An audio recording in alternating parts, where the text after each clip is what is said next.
সুরজ তো লাবণ্যরে বিয়া করব। আমাকে জলিল চুল কাটাইতে যা নিজে কানে শুনছে সুরজ লাবণ্যর ফটো চাইছে, সেই ফটো দিয়া ভিসা করব, আর ভিসার পরে লাবণ্যরে বিয়া করে উড়াল দিব। ও তলে তলে এত দূর, হ্যাঁ এটা কোনো কথা? তাহলে তো মাস্টারে ধরতে হয়। এত বড় একটা ঘটনার মাস্টার জানে না? সেই দিন যে তারা রাস্তায় ধরলাম, সে আমাকে কত নীতি কথা শুনে। সে একটা মৃত্যু যোগ্য। সে একজন শিক্ষক, সে তো 2 নম্বর। সে আমাকে পোলাপান্ডে কি শিক্ষা দেয়? কি শিক্ষা আমাকে পোলাপান্ডের কাছ থেকে? চলবা হেড স্যারের কাছে যাই, ওর চাকরি দেখতে না খাইছি। খালি মাস্টারের চাকরি খাইলে হইব না, ওর মাইয়াডারে একটা উচিত শিক্ষা দেওয়ান লাগবো। গ্রামের মাতবর্গ জানাইতে হইব একটা বেপরদা মায়া মানুষ কেমন করে গ্রামের মধ্যে দাপায় বেড়াইতেছে।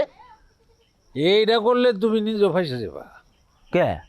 কারণ মাস্টারের মাইয়া যে গ্রামে চলাচল করে তার মাথায় কিন্তু একটা ঘোমটা থাকে।